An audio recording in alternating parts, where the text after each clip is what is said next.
पुरुषार्थ, पुरुष अर्थ, अर्थ शब्द का अर्थ क्या होगा? अर्थ यहाँ पे अर्थ का अभिप्राय है प्रयोजन, पुरुष का प्रयोजन। पुरुष का प्रयोजन क्या है?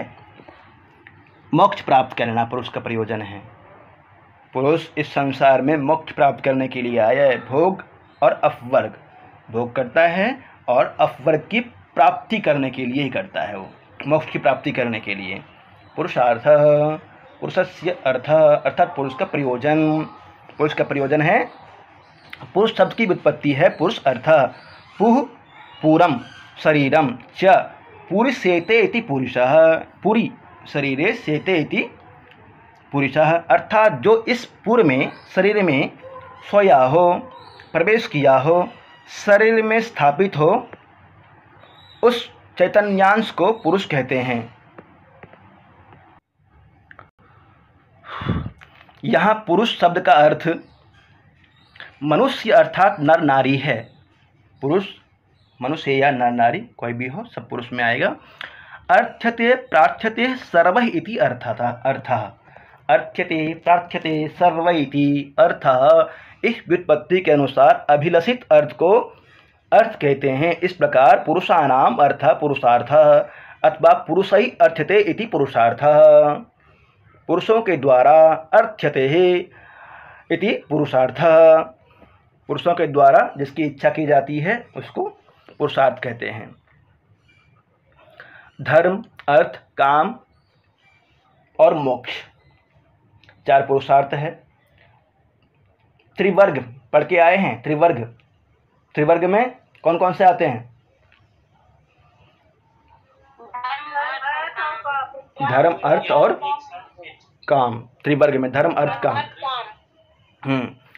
वर्ग भी कहते हैं इसको, त्रिवर्ग कहते हैं। और जब पुरुषार्थ कहेंगे तो पुरुषार्थ में चारों आ जाएगा। धर्म, अर्थ, काम तीन करणीय क्रिया द्वारा संपाद्य है, परंतु मोक्ष में क्रिया का अभाव माना गया है। मोक्ष में क्रिया का अभाव रहता है, मोक्ष में आनंद ही आनंद रहता है। इसलिए मोक्ष छोड़कर विशेष रूप से समान धर्मी होने से त्रिवर्ग धर्म, अर्थ, काम की मान्यता है। पुरुषार्थ के चार मेरुदंड है। चार मेरुदंड कौन कौन से? धर्म, अर्थ, काम और मोक्ष। धर्म, धर्म ध्रिय धारणे धातु से मय प्रत्यय के योग से धर्म शब्द बना है। ध्रिय धारणे धातु से मय प्रत्यय के योग से धर्म शब्द निष्पन्न हुआ है। पुरुषार्थ चतुष्टय के रूप में धर्म वह तत्व है जो अर्थ और काम को मर्यादित करके लोक सुख अर्थात अभ्युदय तथा मोक्ष परक परलोक सुख, जिसको बोलते हैं निःश्रेयस, ये तो अभ्युदय निःश्रेयस सिद्धि सधर्म आएगा आगे, कि सिद्धि में सहायक हो। धर्म का लक्षण कहा गया है महर्षि कणाद के अनुसार। महर्षि कणाद के द्वारा रचित ग्रंथ है वैशेषिक दर्शन। ये तो अभ्युदय निःश्रेयस सिद्धि सधर्म। महर्षि कणाद ने वैशेषिक दर्शन में कहा है धर्म का लक्षण, अर्थात जहाँ अभ्युदय, अभ्युदय मतलब लोक सुख, और निःश्रेयस मोक्ष परक सुख को बोलते हैं। अभ्युदय का तात्पर्य उतने ही अर्थ तथा काम के सेवन से है जितने के ग्रहण से शरीर यात्रा एवं मनस तुष्टि का निर्वाह हो जाए, परंतु अर्थ काम में आसक्ति उत्पन्न ना हो। मीमांसा में भी कहा गया है जैमिनी के द्वारा 14 लक्षणों अर्थो धर्मः, अर्थात धर्म के प्रमाण और फल दोनों पर विचार करते हुए कहा गया है वेद लक्षण वाला अर्थ धर्म है। अर्थ संग्रह में मनु के अनुसार धर्म के चार आधार है श्रुति, स्मृति, सदाचार, शिष्टाचार, आत्मतुष्टि, यही धर्म के लक्षण हैं। वेदो खिलो धर्म मूलम, मनुस्मृति में धर्म के तीन भेद माने गए हैं, सामान्य धर्म, विशिष्ट धर्म और आपद धर्म। मनु के अनुसार धर्म के चार आधार हैं श्रुति, स्मृति, सदाचार, स्वस्य च प्रियमात्मनः एतत् चतुर्विधम प्राहु साक्षात धर्मस्य लक्षणम। चार धर्म। मनुस्मृति में धर्म के 3 भेद माने गए हैं, सामान्य धर्म, विशिष्ट धर्म और आपद धर्म। सामान्य धर्म के 10 भेद हैं। धृति, क्षमा, दमो, स्तेयम, शौचम, इंद्रिय निग्रह, धीर्विद्या, सत्यम, क्रोधम, दशकम, धर्म लक्षणम। याद कर लीजिएगा, 10 धर्म के 10 लक्षण हैं मनु के अनुसार। विशिष्ट धर्म के अंतर्गत वर्ण धर्म, आश्रम धर्म, वर्णाश्रम धर्म, गुण धर्म और नैमित्तिक धर्म हैं। आपातकालीन परिस्थितियों में स्वीकार किए जा सकने वाले कर्म आपद धर्म के अंतर्गत आते हैं। आपद धर्म मतलब समझे? आपत्ति में जो विपदा में या आपत्ति में जिस धर्म का पालन करते हैं उसे आपद धर्म कहा गया है। न्याय भाष्यकार वात्स्यायन, सुख हेतु दुख तथा दुख हेतु को अर्थ स्वीकार करते हैं। मनुष्यानां वृत्ति अर्थः मनुष्यवती भूमिरित्यर्थः।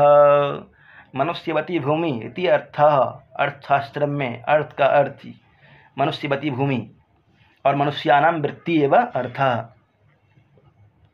अर्थात जो भी विचार और क्रियाएं भौतिक जीवन से, याद कर लीजिएगा इसको अच्छी तरह से,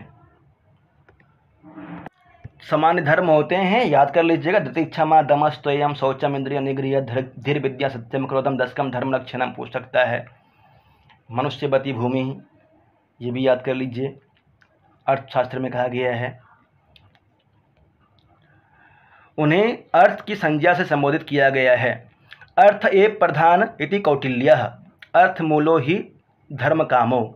अर्थशास्त्र अर्थात कौटिल्य ने अर्थ को धर्म और काम का मूल माना है। कौटिल्य के अनुसार अर्थ को प्रधान माना गया है, इसका भी ध्यान दीजिएगा। न वित्तेन तर्पणीयो मनुष्यः, कठोपनिषद में कहा गया है कि न वित्तेन इति धनेन अर्थेन मनुष्य न तर्पणीयः, धन से मनुष्य की तृप्ति नहीं होती है, अर्थात व्यक्ति को ऐश्वर्य से संतुष्ट नहीं किया जा सकता है।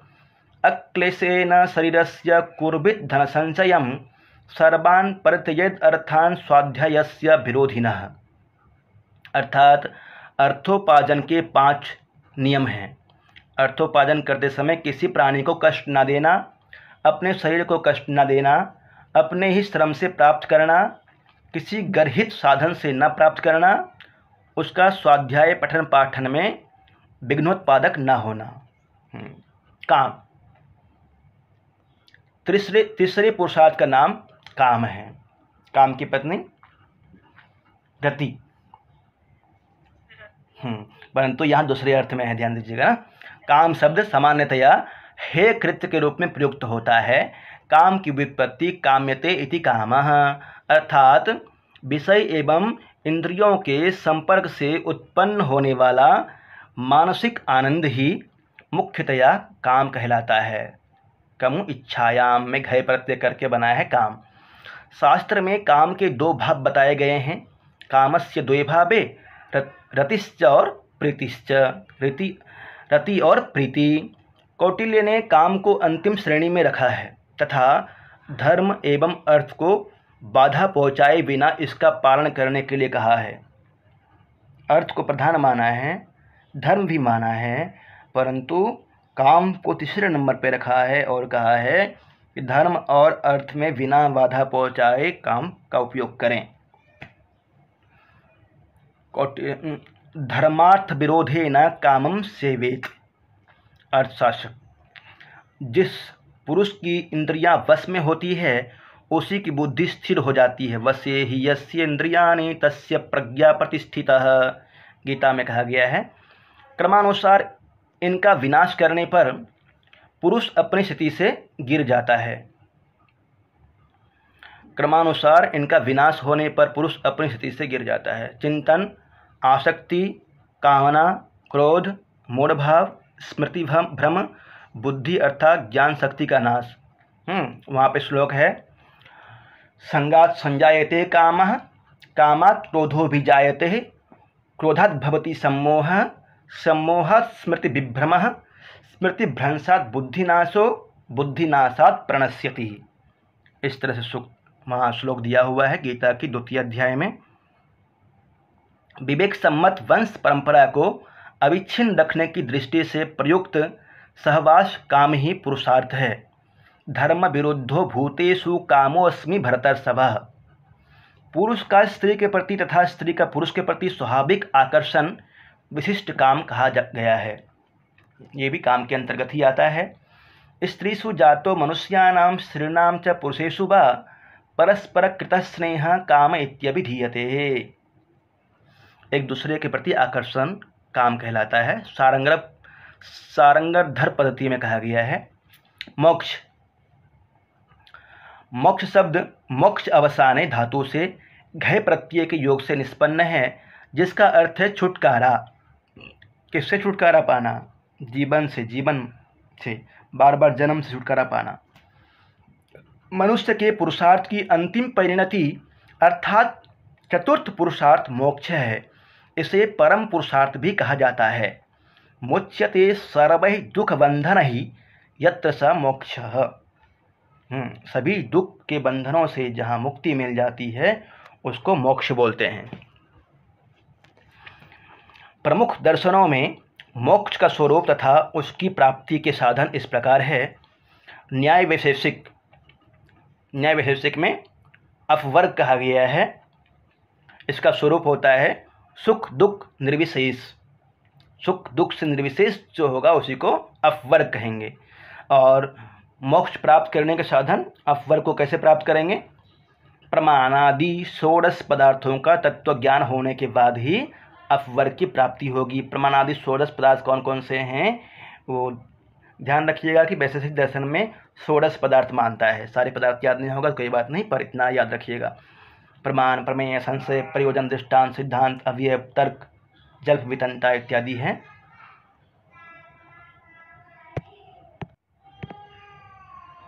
हाँ, न्याय 16 मानता है और वैशेषिक 7 मानता है।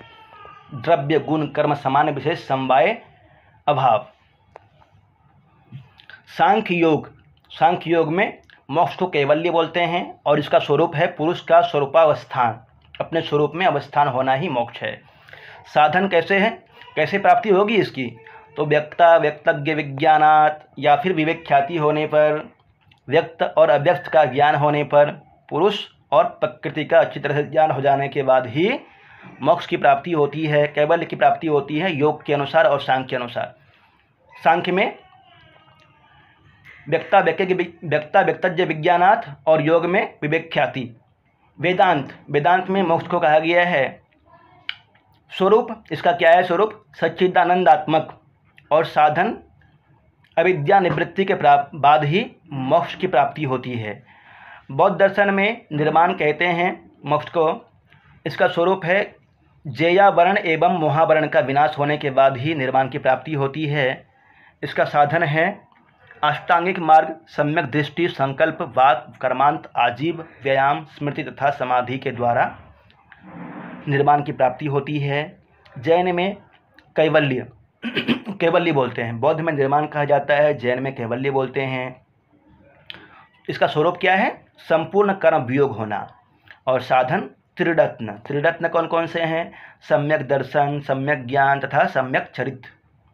मनु के अनुसार इंद्रिय निरोध, राग द्वेष त्याग तथा प्राणी मात्र के प्रति अहिंसा के व्यवहार से मोक्ष संभव होता है। इंद्रियाणां निरोधेन राग द्वेषक्षयेन च अहिंसया च भूतानां अमृतत्वाय कल्पते। गीता में मोक्ष के 2 मार्ग प्रतिपादित हैं, ज्ञान योग और कर्म योग, जिसमें ज्ञान योग की अपेक्षा कर्म योग की प्रधानता स्वीकार की गई है। जो व्यक्ति शुभ अशुभ फलों को त्याग कर निष्काम भाव से कर्म करता है वह अभय पद मोक्ष को प्राप्त करता है। सर्वधर्मान् परित्यज्य मामेकं शरणं व्रज अहं त्वां सर्वपापेभ्यो मोक्षयिष्यामि मा शुचः। गीता के 18वें अध्याय में 18वें अध्याय का नाम क्या है? मोक्ष संन्यास योग है 18वें अध्याय का नाम।